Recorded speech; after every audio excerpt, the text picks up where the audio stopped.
I mentioned in the last show that we were about to have a UK election, which wasn't completely accurate. Actually, all that the rest of the UK had was a referendum on alternative voting. But here in Northern Ireland, we had that, plus elections to our local assembly and local council elections. We already have alternative voting. We call it proportional representation in Northern Ireland, which simply means that everybody's vote counts. The least popular candidates are eliminated and those votes transferred to the voter's second choice candidate. Same applies to surplus votes for the most popular candidates. This process is repeated until a certain quota of votes is reached. It's a pretty fair way of doing things, especially in our unique Northern Ireland situation. Unfortunately, even so, the outcome this time is even more polarised than before.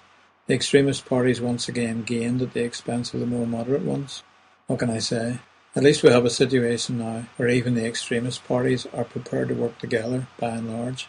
That wasn't always the case in the fairly recent past, so it's much better to have things argued out politically in a reasonably sensible way than the past alternative of trying to sort out our differences using bombs and bullets, kidnappings and other violent activities. As the odds for BT telephones used to say, it's good to talk. And now we have new kinds of politicians like the Green Party getting elected and representatives of ethnic minorities like the Chinese community. We have around 10,000 Chinese people living in Northern Ireland, and they are our largest ethnic minority community.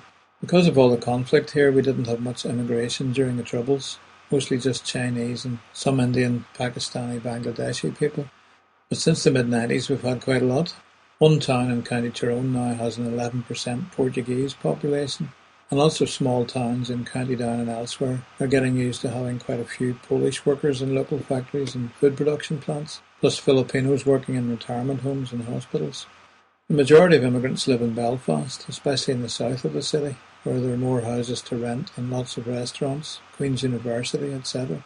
It makes Belfast a much more cosmopolitan city than it ever was before, though there are some people who aren't so keen on that.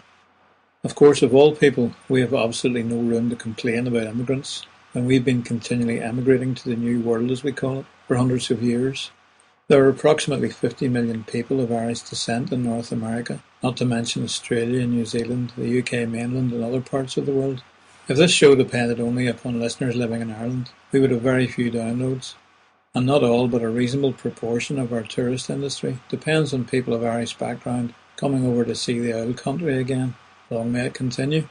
Apart from economic aspirations, one of the early reasons why so many Irish and also Scottish people migrated to North America was the need for religious freedom.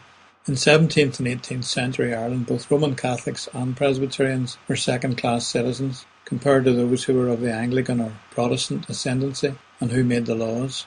Until the days of Daniel O'Connell and Catholic emancipation, Roman Catholics were not allowed to own land, and previous to that, priests had been hunted down and murdered, and secret worship had to be carried on at a mass rock out in the wilds.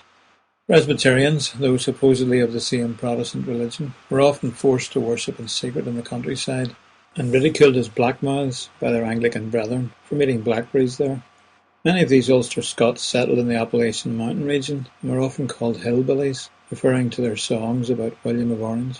The Scottish Covenanters also were nicknamed rednecks, because many signed the Scottish Covenant in their own blood and wore a red cloth around their neck as a sign of this. Many of these fled to Ulster in the 17th century and later emigrated to North America. Although both Presbyterian and Roman Catholic, from both Scotland and Ireland, came to North America seeking freedom from religious intolerance, unfortunately we did not see any need to apply the same rule to the indigenous Native American people we found there. We treated their worship of the Creator as pagan and devil worship, simply because we didn't understand it, and we perpetuated the same intolerance upon them that we had experienced from the English back home.